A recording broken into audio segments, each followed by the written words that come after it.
el informe tiene, este es un informe que presentamos todos los años,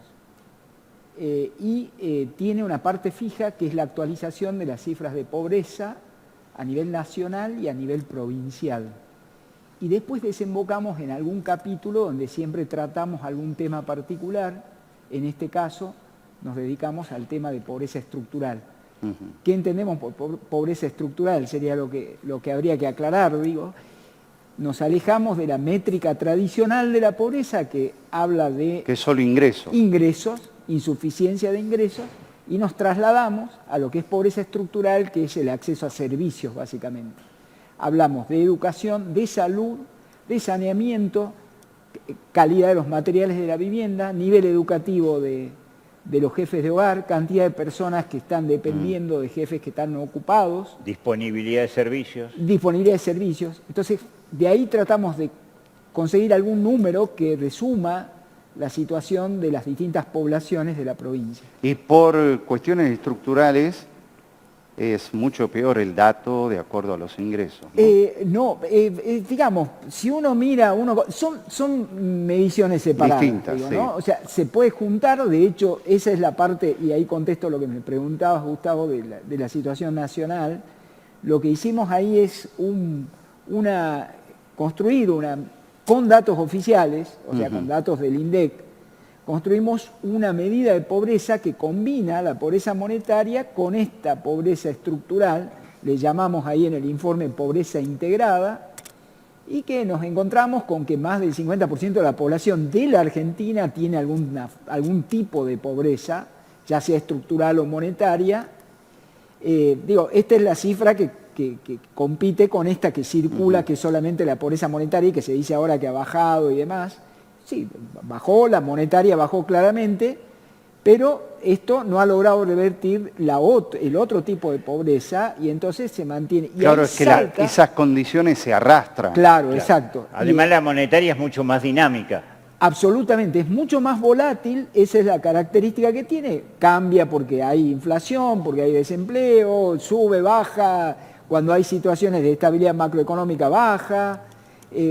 O sea, es mucho más volátil. La pobreza estructural tiene un comportamiento más liso, digamos, a lo largo del tiempo y viene bajando, ¿no? En todo el país viene bajando, a pesar de que, que cueste creerlo, pero viene bajando. Ahora, lo que pasa es que, perdón, a lo mejor no baja en proporción del crecimiento demográfico. Claro, la velocidad con la que baja quizás es un poco lenta, pero lo que advertimos ahí es que este tipo de pobreza es muy dependiente, así como la otra es dependiente del ciclo económico, le llamemos, este tipo de pobreza es dependiente de la obra pública y de la inversión social que hace el Estado en estos sectores, ¿no? Ahora, a ojo de buen cubero, y también creo que con ciertos números, nosotros tradicionalmente éramos el ejemplo en América Latina, ¿no? Claro. Pero eso ha pasado, digo. Cambió notablemente. No, ya no lo es. Te diría que hay otro aspecto que tampoco es el tema de la calidad de las estadísticas. También éramos primeros en América Latina y ahora tenemos que hacer malabarismo. Justamente este trabajo es un trabajo de reconstrucción de cifras. Estamos muy atrasados en lo que es calidad de la estadística para poder medir este tipo de fenómenos. Ahí me parece un elemento interesante, Jorge, que lo debes tener en claro, que es los parámetros de medición en los distintos países, si son compatibles o no son compatibles. Perfecto, es muy buena pregunta esa, Néstor. En temas de pobreza monetaria tenemos serio problema para comparar. Porque bien, cada país tiene su propia canasta, su propia medición de pobreza nacional, su propia moneda. Entonces ahí se puede. De hecho, la CEPAL lo hace y las cifras de la CEPAL de Argentina dan una pobreza mucho más baja que la que medimos acá en Argentina con nuestra canasta. Ahora, la otra pobreza sí es comparable, exacto.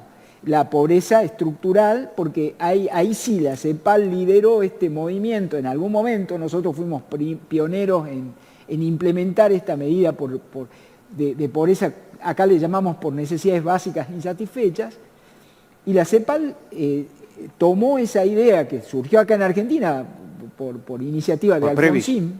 Ah, pero Sí, era sí. la escuela Prebisch, digamos. Claro, pero surgió acá, digamos, Argentina le dio un impulso importante y la CEPAL después trasladó esa idea a otros países de América Latina. En los Se aceptó 80. en Santiago de Chile. En los 80. Y todos, digamos, se subieron a ese tren de medir la pobreza en términos estructurales.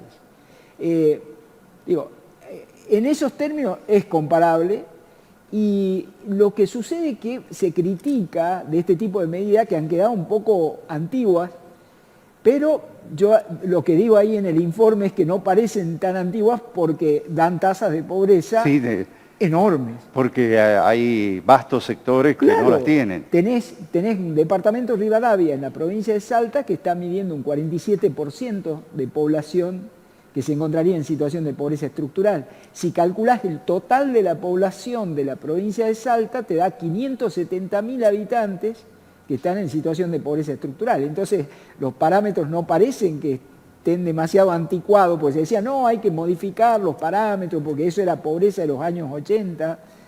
Sí, en los 80 tenía... Si agregás las variables del siglo XXI, podría levantar ese número. No, directamente explota la tasa. Por eso digo que todavía no es una medida desactualizada, ni mucho menos, y nos da una pauta, y eso es muy importante tener en cuenta, que segmenta bien cuáles son los problemas que tiene cada departamento de la provincia de Salta. Entonces te permite hacer política focalizada, te permite ver dónde es prioridad la educación, dónde es prioridad la salud, en términos de privaciones, ¿no? Dónde hay más problemas de hacinamiento, dónde hay más problemas de saneamiento. ¿Esto le llega al gobierno de la provincia? ¿Ustedes piden reunirse con ministros o funcionarios y analizar este tipo de documentación? En primer lugar, consideramos que no es nuestra tarea golpear puertas, digamos. Sí, ¿Pero los convocan ustedes? No, absolutamente. Lo que sí hacemos es esto, difundir, Hacerlo público. hacerlo público, subirlo a la página, que dicho sea de paso todavía no está subido porque tuvimos un problema de claves en el sitio web de la universidad, así que estamos en eso. Mañana ya probablemente el informe ya esté en el sitio web del instituto, del IELDE, pero consideramos que ahí queda nuestro trabajo y por supuesto que lo explicamos ahí donde nos convocan, explicamos cómo obtenemos las cifras, y en el mismo trabajo está, vos lo viste, Sí. son todos indicadores replicables, o sea, cualquier ciudadano puede, con algún conocimiento, de software y ese tipo de cosas, puede replicar el ejercicio, porque los datos son públicos. Dentro de la UNSA no se discuten cuestiones que tengan que ver con políticas públicas, porque hay cosas que de pronto la UNSA misma genera informes suficientes o interactúa con los gobiernos. Sí, ahí está, o sea, la universidad está abierta al diálogo, abierta al intercambio, hay diálogo. A nosotros particularmente nunca nos citaron, pero por ahí quizás hay sectores de la universidad, y ahora con esto ha habido como un interés dentro de la universidad de difundir el informe con otros colegas de otras áreas, de ciencias naturales. O sea que hay una cierta sinergia, si se quiere ahora, particular. De hecho vamos a armar algo pronto, una nueva presentación, pero interna dentro de la universidad, para contarle a los colegas con los que compartimos, institución, cómo llegamos ahí a ese punto y qué historia contamos en ese informe. Ahora me gustaría tener una lectura de ustedes, tuya concretamente ahora, de la línea de tiempo de estos 40 años, de dónde venimos en la provincia de Salta, dónde estamos, y también si se puede hacer un correlato a nivel nacional. Yo cuando obtuve la cifra que surge del censo del 80, de 1980, no podía creer, acá hay algún error, hice los cálculos mal. Teníamos un 85% de población viviendo en hogares con algún tipo de privaciones de esta que mencionaba, educación, salud. 85%. 85% de la población. Esa cifra bajó a 40%. O sea, la medición del censo del 2022, la más reciente posible, porque dicho sea de paso, estos indicadores, para calcular estos indicadores, la fuente la mejor fuente posible es el censo de población. Claro. Entonces, Cada censo. exacto. Entonces miramos ahí en el censo y nos da 40, nos da 39, y algo.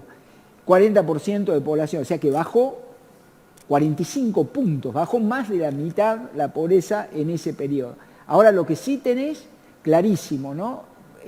Velocidad muy baja en aquellos periodos en los que hubo gobiernos que aplicaron planes fuertes de estabilización, de recorte de gasto público, ahí se aplana o sea, sigue bajando, pero baja a una velocidad Menor. Se ameseta. menor. Exacto, se ameseta, después vuelve a bajar y se siente. O sea, nosotros en primer lugar lo que decía Néstor, un poco, sí, es la deuda de la democracia, pero por lo menos por lo que vemos ahí, la democracia también hizo algo para que esto bajara, ¿no? Entonces encontramos esa situación y una gran asimetría en cuanto a los departamentos.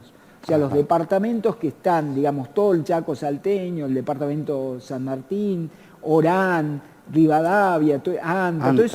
Todo ese sector que está a la derecha, digamos, del Pero mapa que de son Salta. departamentos productivos. Sí, sí, y esos son los departamentos que han bajado menos la pobreza y ahí es donde tenemos los focos más importantes hoy de pobreza en contraposición al Valle del Lerma. Eso tiene que ver con la concentración de la tierra, claro. Y debe tener que ver con eso. Algunos colegas antropólogos se enojan también por esto que voy a decir, pero ahí también hay sectores de pueblos originarios que tienen, muy vulnerables. Claro, y que tienen, digo que se enojan porque hay todo un tema ahí del tema de la cultura y que medimos, que quizás nosotros desde la economía medimos con parámetros que no corresponderían a esa cultura. Occidentales, si se quiere. Entonces, claro, qué sé yo, un sector de los pueblos originarios te dice que no concibe tener un baño dentro de la vivienda.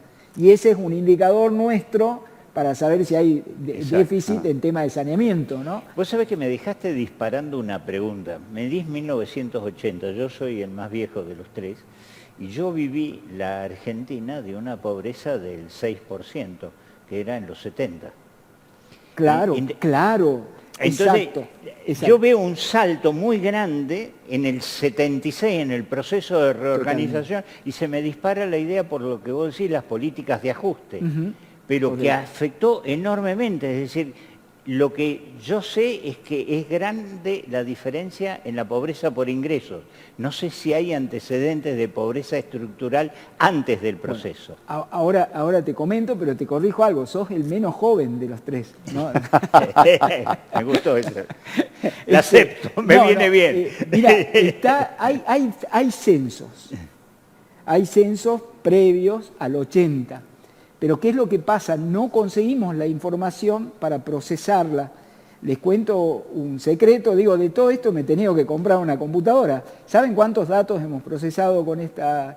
20.800 millones de datos atómicos, de microdatos. Una brutalidad. Bueno, claro, lo anterior es difícil conseguirlo, y los anteriores ¿no? no puedo. Primero el censo del 70, que sería un punto clave para ver esto que Perdón, el INDEC en esa época publicaba libritos. Claro, exacto. Los censos anteriores no están, con datos generales. No están digitalizados. Claro, entonces, claro. Bueno, tenés ese... Y el censo del 70 ha sido una muestra, no ha sido censo. Total, claro. Ha sido una muestra que después se expandió. Fíjate que todas las cifras de los libritos que dice Gustavo, que publicaba INDEC, terminan en 0, en 5, o sea, claro, terminan en números redondos. En redondos, más porque o menos, ¿no? Expandieron una muestra. O sea, no es un censo adecuado para mirar eso. Lo que sí miramos, y que Néstor tiene toda la razón, es la pobreza monetaria, ahí la pobreza por ingreso, el momento que tuvimos menos pobreza por ingreso fue el año 74, que teníamos un 5% de pobreza. 5%. Y salimos 30 y pico en el 83. Claro, ahí ya con las hiperinflaciones y todo eso ya se comenzó a escapar, digo, la tasa de pobreza explotó y llegó en la crisis del 2001, que llegó a cifras tremendas, ¿no? Sí, o sea, superó el 50%, y en la última crisis que tuvimos ahora en 2023 también llegó al 60%. Y ahora, ¿cómo ves con el momento actual. Y el momento actual es complicado, diría complicado en términos de manejo de situación financiera básicamente, porque fíjate que todo pasa por lo financiero en este momento, por la cotización de la divisa, el dólar. La bolsa. Está todo muy atado a eso y estamos, dependemos de eso, es decir, dependemos de la reserva de dólares, de la estabilidad del dólar, porque en el momento, hoy tenés un dólar a 1.500, una tasa de pobreza al 30%, al 30%, si el dólar se te va claro, sube vas a tener una pobreza del 60%. Claro. O sea, así de simple, así de mecánico, así de manual, ¿no?